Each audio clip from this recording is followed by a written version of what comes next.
nous allons aussi voir la discipline du corps. Deuxième point, la discipline du corps. L'être humain est composé de l'âme, l'esprit et corps. Et ces trois éléments fonctionnent ensemble. Le corps est un élément nécessaire pour toute réussite. Quelqu'un qui veut réussir, tu veux atteindre un objectif. Si tu n'as pas la santé, tu ne peux pas y aller. Donc, il faut que le corps soit vraiment entretenu pour que tu puisses atteindre ton objectif.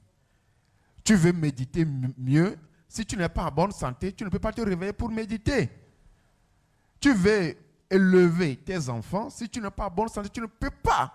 Alors, nous avions aussi besoin de discipliner ce que nous prenons pour nourrir notre corps. Le corps est vraiment indispensable dans l'existence d'un être humain. C'est pourquoi même quand nous voyons la bénédiction de Dieu, la première bénédiction, c'est la santé. Quelles que soient les bénédictions que tu as, si tu n'as pas la santé, il n'y a rien. C'est pourquoi un Richard pouvait dire, l'argent ne peut pas tout faire. Oui, il a l'argent, mais il n'arrive pas à respirer. On lui place l'oxygène quelque part là-bas. Donc, c'est la santé. Donc, nous devons aussi maintenir notre corps. Maintenir le corps veut dire maintenir d'abord ta mentalité. Ta mentalité qui est source de l'âme. Si ton âme est pourrie, ton corps sera pourri. Si ton âme n'est pas bien nourrie, ton corps sera mal vu dehors. Et l'âme, c'est le lieu où nous stockons tout élément. Donc, je voudrais que ce soit que nous arrivons à discipliner ce que nous stockons dans notre mentalité. On a dit que tout est permis, mais tout n'est pas utile. Qu'est-ce que tu stockes? Qu'est-ce que tu rumines chaque jour? Parce que nous savions que l'esprit, lui, il prend l'information.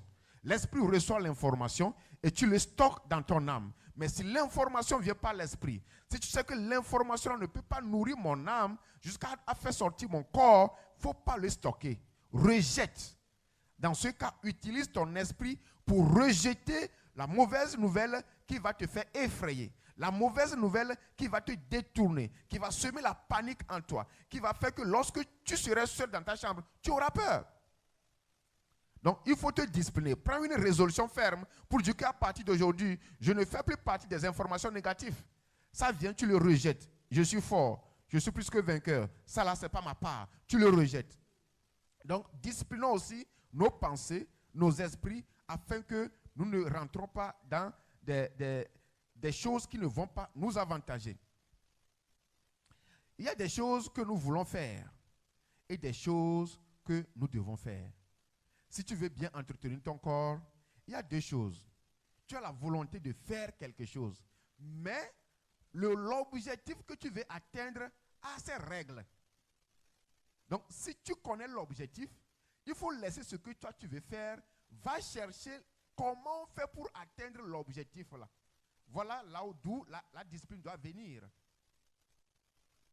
Comme nous le disons, si quelqu'un veut avoir un master en mathématiques, si tu veux avoir un master en mathématiques, donc il faut t'appliquer pour que tu puisses l'avoir. Aujourd'hui, quand nous revenons au niveau du corps, beaucoup de personnes veulent perdre le poids. J'en fais partie.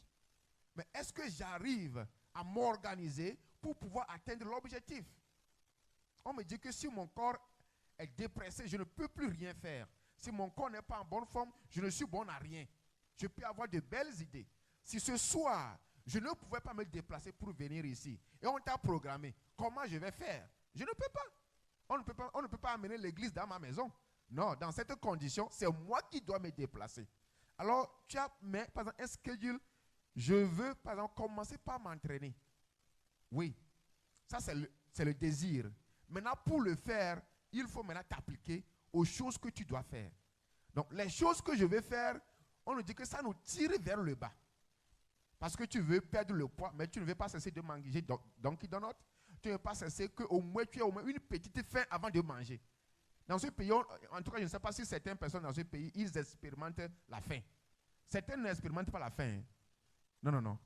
Dans la voiture, il y a thé, il y a café, il y a McDonald's. Quand il sort, il rentre. même dans leur office, il y a toujours thé à boire. Quand je préparais ce message, je me dis, est-ce que dans ce pays-là, il y a certains même qui n'ont pas eu encore à sentir ce qu'on appelle la faim? Il n'y a pas. Donc, nous devons vraiment nous discipliner. Prendre des engagements afin que nous puissions atteindre, par exemple, le but de perdre du poids. Et nous ne devons pas aussi oublier, ça je l'ai tiré d'un pasteur qu'on appelle pasteur Wafo. Il dit, la décision fixe le but, mais c'est la détermination qui l'atteint. Si tu veux perdre le poids, oui. Tu veux avoir un nouveau certificat, oui. Tu veux cesser ce mauvais comportement en toi, oui. Tu n'as pas besoin de parler que je vais cesser le comportement. Applique, agis. Et puis, on verra le résultat.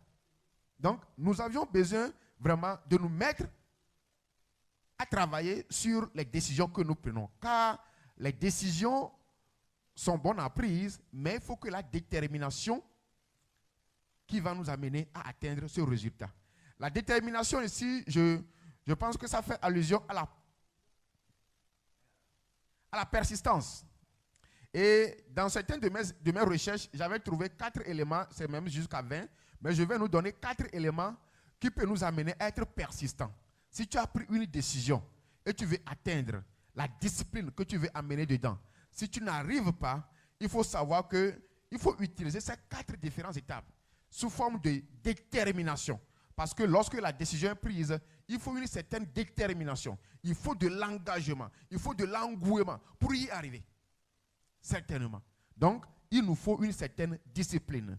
Quand je prends par exemple ce cas de discipline de la mentalité ou bien de l'esprit, tu veux par exemple par mois finir à étudier un livre de la parole de Dieu. Là, il te faut du sérieux. Sinon, on commence mais on ne finit pas. Quand tu planifies par exemple de lire un livre de la parole de Dieu, tu dis chaque jour, je vais lire un chapitre at least. Tu vas faire la deuxième semaine là, mon frère, si tu n'abandonnes pas, viens me dire que tu n'as pas abandonné. Tu vas te rappeler, mais des fois c'est difficile. Sauf ceux qui ont la révélation, ceux qui sont déterminés, ceux qui ont fait cette discipline.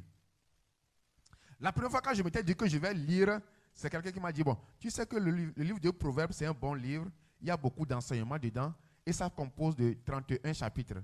Donc, chaque jour, lis un chapitre. Jusqu'à la fin du mois, tu as fini. Mes frères, ça fait 4 mois, là, ils n'ont pas fini. Il y a le désir, on a fixé le but de finir à lire le livre de Proverbes, mais il n'y a pas la détermination, il n'y a pas la discipline pour y arriver. Quand tu te lèves, il y a autre chose qui te préoccupe, tu t'en vas. Donc, nous avions vraiment besoin, même pour méditer la parole de Dieu, une certaine discipline afin que nous puissions y arriver. Sinon, si tu n'es pas discipliné, lorsque la mère de Jésus va te dire amène l'eau, tu ne seras pas au courant. Mais on dit faites tout ce qu'il vous dira. Donc, vraiment, il faut que le Seigneur nous aide. Donc, je disais que je vais nous donner 4 éléments de la détermination. Pour être déterminé, pour savoir que si tu es déterminé ou pas, ce qui est sûr, tu as déjà développé un objectif et tu as un but à atteindre. Donc, pour être persistant dans ce que tu veux faire, il faut avoir il faut que ta décision soit une décision qui vient du fond de toi. Une décision remplie de désir. A burning desire. Ça ne c'est pas quelque chose que tu as vu chez les gens. Non. Ce n'est pas parce que les gens perdent le poids que toi tu veux perdre le poids. Si c'est ça là, tu as déjà échoué. Si la chose ne revient pas en toi de temps en temps, il faut savoir que ce but ne peut pas être atteint.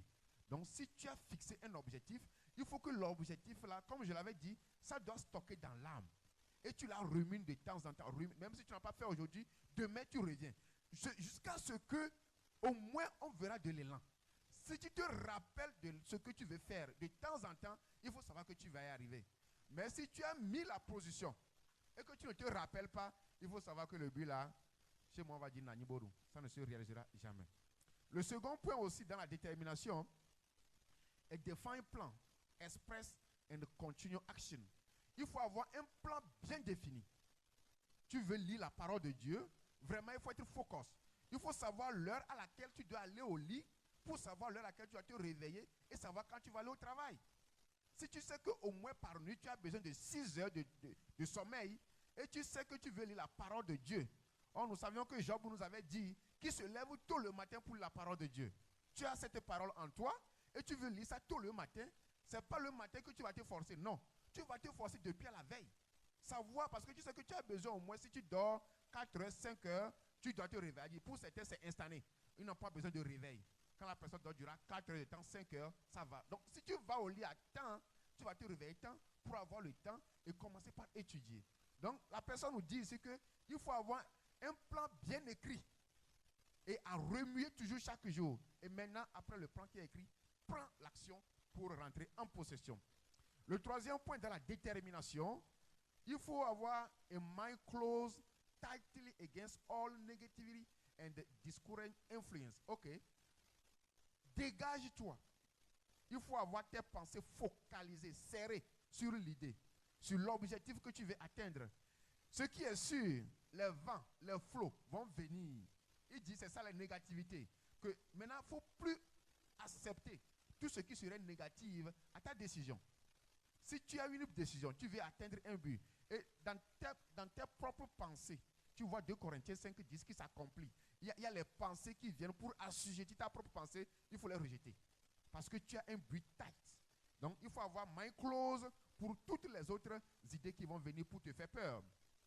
Et dans la détermination aussi, a friendly alliance with one or more person who will encourage you. Yeah. Donc, aussi, il faut faire partir, cherche les éléments. L'idée que tu as en place, on nous a déjà fait savoir que tout a été déjà créé. Il n'y a rien de nouveau qui est sur les cieux.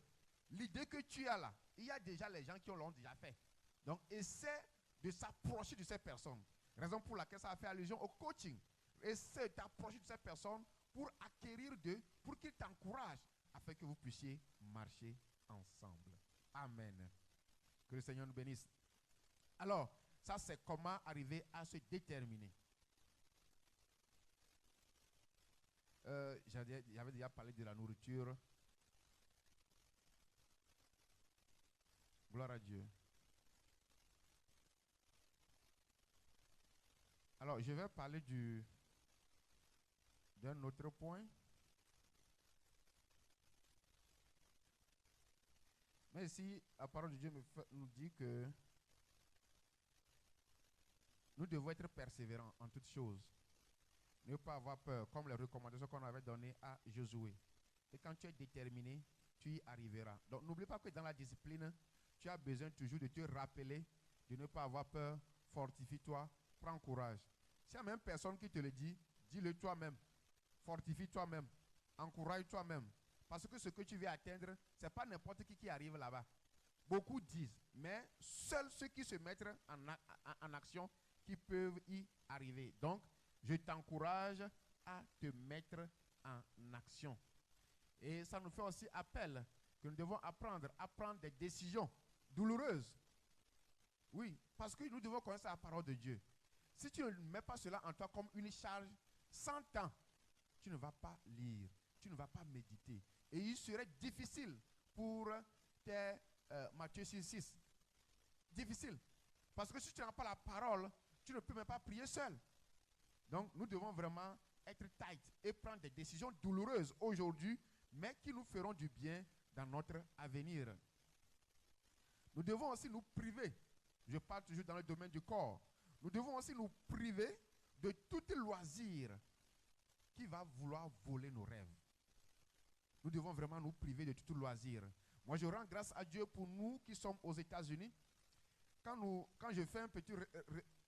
Quand je retourne un peu en Afrique, et quand tu vois surtout dans nos villages, où chaque semaine, chaque mois, il y a des deuils, où il faut que les gens participent à l'enterrement. Chaque samedi, si tu es dans la ville, là où il y a les cimetières, là, chaque samedi, tu as du boulot. Ah oui, parce qu'il y a toujours à enterrer. Et c'est toujours programmé sur les samedis. C'est toujours programmé dans les week-ends. Et ceux qui sont en ville, quand c'est comme ça, on vous appelle.